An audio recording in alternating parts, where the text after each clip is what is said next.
ఒకసారి ఒక కూడికి నేను వెళ్ళినప్పుడు ఇది వరంగల్ దగ్గర ఉంది, ఒక స్థలంలో పెద్ద గుడి, అది ఆ గుడిలో తీసుకుని వెళ్ళి 3 రోజులు కూడికలు పెట్టారు. ఆ కూడికలు అయిపోయి సాయంత్రంలో నాకు మధ్యాహ్నంలో కొంచెం సమయం ఉంటుంది. ఆ సమయంలో పాస్టర్ గారు ఏమన్నారంటే, ఇక్కడ కొన్ని కుటుంబాలు ఉన్నాయి బ్రదర్, వచ్చి వాళ్ళకి వెళ్ళి ప్రార్థన చేద్దాం, వస్తారా అని. సరే వస్తానన్నా. ఆయనతో వెళ్తే ఒక స్థలం వరకు బండి వెళ్ళింది. అక్కడ దిగి ఒక చిన్న సందులో మేము నడిచి వెళ్తే ఒక చిన్న ఇంట్లోకి వెళ్ళాం. ఆ ఇంట్లో ఒక తల్లి ఉంది, వాళ్ళ పిల్లలు ఉన్నారు. ఆ తల్లి యొక్క భర్త చనిపోయారు. ఆమె చాలా కష్టంలో ఉండి పెంచుకున్నది బిడ్డల్ని పెంచుకొని ప్రభు కృప ద్వారా మంచి ఉద్యోగాలు వచ్చి వాళ్ళు బాగయ్యారు. ఈ పాస్టర్ గారు చెప్పిన ఒక మాట నన్ను చాలా స్పందించింది. ఏం చెప్పాడంటే, నేను ఈ సంఘానికి పాస్టర్గా ఉన్నాను, నేనే వాక్యం బోధిస్తాను అందరికన్నా, అయితే ఈ సంఘములో ఇన్ని ఆత్మలు సమకూర్చబడ్డారంటే దీనికి కారణం ఈ ఒక్క తల్లి అన్నాడు. ఆమె ఎప్పుడు బోధించదు, ఏం చేయదు. ఆమె ప్రార్థనా జీవితం, వ్యక్తిగతంగా మనుషుల్ని కలుసుకొని ప్రేమతో దేవుని సన్నిధికి ఆహ్వానించటం, ఇది ఎవ్వరికి తెలియని పరిచర్య బ్రదర్. నేను ప్రసంగించేది అందరూ చూస్తున్నారు, నేను అందరి ముందు గొప్ప సేవ చేసినట్లు నన్ను నేను కనపరుచుకుంటున్నాను, అయితే నిజంగా పరిచర్య చేసేది ఎవరు? ఈ అమ్మ చేస్తుంది అన్నాడు. దేవుడు ఎవరినన్నా వాడుకుంటాడు. మనలో ఆశ ఉంటే చాలు. ప్రభువా, నాకున్న తలాంతులు సంఘం పట్ల నేను ఎలాగ వాడుకోవాలి, నాకు సహాయం చేయ ప్రభువా. ప్రార్థనా పరిచర్య, వ్యక్తిగత సువార్త పరిచర్య, ఇతరులను కట్టే పరిచర్య, ఈ పరిచర్యలకు మనకు ఏ స్థానాలు అక్కర్లేదు. సంఘ పెద్దలుగా ఉండాలి, గొప్పోళ్ళుగా ఉండాలి, ఏమక్కర్లేదు. ఆశ ఉంటే చాలు. ప్రభు ఎవరినన్నా వాడుకుంటాడు. చిన్నపిల్లల నుంచి పెద్దవాళ్ళ దాకా వాడుకుంటాడు. దేవుడు పక్షపాతి కాదని బైబిల్లో ఉంది.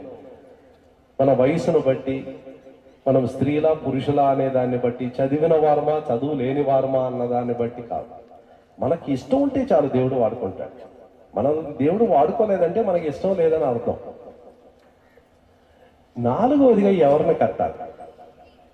ప్రభు మనల్ని ఎందుకు పిలిచాడంటే తన రాజ్యాన్ని కట్టడానికి, తన రాజ్యమును కట్టడానికి. క్రీస్తు రాజ్యాన్ని ఈ లోకంలో మనం కట్టాలి. క్రీస్తు రాజ్యాన్ని కట్టడం అంటే ఏంటి? ఈ లోకంలో మనుషులందరి మీద ప్రభావం ఎవరు చెలాయిస్తున్నారంటే శత్రువు అయిన సాతాను. 1 యోహాను 5వ అధ్యాయము 19వ వచనం. 1 యోహాను 5వ అధ్యాయం 19. మనము దేవుని సంబంధులమని. చూడండి, లోకమంతయు ఎవరి చేతిలో ఉంది? దుష్టుని యందు ఉన్నది అనే మాట మనం చూస్తున్నాం. ఈ లోకం యొక్క అధికారి యోహాను సువార్త 12:31 ప్రకారము అతనే లోకాధికారిగా ఉంటున్నాడు. 2 కొరింథీ 4:4 అతడు యుగ సంబంధమైన దేవత అని మనం చూస్తున్నాం. 1 యోహాను 5:19 లోకమంతయు అతని యొక్క చేతిలో. మరి ఈ దుష్టుడు పరిపాలించే లోకంలో మనం పరిచర్య చేస్తాం. అంటే శత్రువుని రాజ్యంలో ప్రవేశించి ఆ శత్రువుని చెరలో ఉన్న వారిని విడిపించడానికి పరిచర్య చేస్తాం. అది మన పరిచర్య. అందుకని తప్పకుండా మనకు వ్యతిరేకతలు వస్తాయి. శత్రువు మనల్ని వదిలిపెట్టడు. అతని రాజ్యంలో ప్రవేశించి అతని యొక్క పౌరులను మనము బయటికి తీసుకొని రావటం, బానిసత్వం నుంచి బయటికి తీసుకొని వచ్చి క్రీస్తు రాజ్యంలోనికి వాళ్ళని తీసుకొని రావటం శత్రువు ఒప్పుకోడు. అందుకని మనకు పోరాటం ఉంటుంది. ప్రార్థనతో చేయాలి, సిద్ధపడి చేయాలి. ప్రభు మనకు విజయం ఇస్తాడు. కాబట్టి మనము దేవుని రాజ్యాన్ని కట్టేవారు. ఒక సంఘానికి ఎవరు మంచి మేలు చేస్తారంటే, లోకములో నశించిన వారిని వెతుక్కుంటూ వెళ్ళి వారిని రక్షణలోనికి తీసుకొని వచ్చి సంఘములో సమకూర్చేవారే సంఘాన్ని కట్టేవారు. సంఘములో నూతనమైన ఆత్మలు వస్తూ ఉంటే సంఘంలో ఎంత ఆనందంగా ఉంటది. కొన్ని సంఘాల్లో నేను విన్నాను, ప్రతి ఆదివారం కూడా వారు బాప్తిస్మ సాక్ష్యం కలిగి ఉంటారట. ప్రతి ఆదివారం అంటే అర్థం ఏంటి? ఆ సంఘంలో ఎవరో ఒకరు కొత్తగా ప్రతి ఆదివారం రక్షణ పొందుతూ ఉన్నారు. మనం ఏదో సంవత్సరానికి ఒకసారి పెట్టుకుంటాం, 2 సార్లు పెట్టుకుంటాం, 3 సార్లు పెట్టుకుంటాం. ఈ కొన్ని సంఘాలు మాత్రం వాళ్ళు చాలా చురుకుగా పనిచేసేవాళ్ళు. సంఘం అంతా పనిచేస్తుంది. ప్రతి వారం కూడా ఎవరో కొత్తగా జన్మిస్తున్నారు. హాస్పిటల్లోకి వెళ్తే ప్రతిరోజు బెడ్లు పుడుతున్నారా లేదా? రోజు పుడుతున్నారు. ఉదయం నుంచి రాత్రి వరకు అదే పని. మధ్యరాత్రిలో కూడా పుడుతూనే ఉంటారు. ఆత్మీయంగా కూడా మనం ఏం చేయాలి? బిడ్డల్ని కంటూ ఉండాలి. అందరం సంఘంలో పాటుపడినట్లయితే కొత్తగా మనం మనుషులను దేవుని కొరకు కనేవారంగా ఉంటాం. అప్పుడు ఈ దేవుని బిడ్డలను, అంటే ఈ యొక్క నశించిన జనాంగమును, మనుషులను సాతాను రాజ్యములో నుంచి ఊడబెరికి క్రీస్తు రాజ్యములోనికి తీసుకొని రావడం అనేది అది గొప్ప పోరాటంతో కూడిన ఒక పరిచర్య. దీన్ని ఆత్మల సంపాదన అంటారు, ఆత్మలు రక్షించటం అంటారు. మరి ఏ పేరు చెప్పినా ఇది పరిచర్య, అంటే దేవుని రాజ్యాన్ని కట్టడం. ఎందుకు దేవుని రాజ్యాన్ని కట్టడం అంటున్నాము? ఏ హృదయములైతే సాతానుడు చోటు చేసుకొని పరిపాలిస్తున్నాడో అతని పరిపాలనను తోసివేసి యేసు ప్రభు యొక్క రాజ్యాన్ని స్థాపించడం. మానవుని హృదయంలో యేసు ప్రభు యొక్క రాజ్యమును స్థాపించడమే సువార్త. ఇప్పుడు మనం సువార్త చెప్పేటప్పుడు చెప్పవలసిన సువార్త ఏంటి? రాజ్యమును గూర్చిన సువార్త చెప్పాలి. మత్తయి సువార్త 4వ అధ్యాయం 23వ వచనం. మత్తయి సువార్త 4:7. బోధించుచు దేవుని రాజ్యమును గూర్చిన సువార్తను చూడండి, రాజ్యమును గూర్చిన సువార్తను ప్రకటించుచు.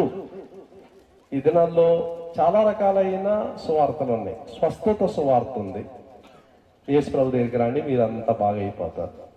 ఆశీర్వాద సువార్తలు ఉన్నాయి, మీరు దేవుని దగ్గరికి వస్తే మీకు డబ్బులు వస్తాయి, లేకపోతే ఉద్యోగాలు వస్తాయి. ఆశీర్వాదం యొక్క సువార్త. పరలోకం తీసుకొని పోయే సువార్త, మీరు రాండి మీ యొక్క నరకం నుంచి తప్పించబడి మీరు పరలోకం వెళ్తారు. ఇవన్నీ వాస్తవాలే. దేవుని దగ్గరికి వచ్చేవాడిని దేవుడు బాగు చేస్తున్నాడు, నిరుద్యోగులకు ఉద్యోగాలు ఇస్తున్నారు, ఆర్థికంగా ఆశీర్వదిస్తున్నాడు, అవన్నీ నిజమే. అయితే ప్రాముఖ్యంగా ఈ సువార్త ఏంటంటే రాజ్యమును గూర్చిన సువార్త.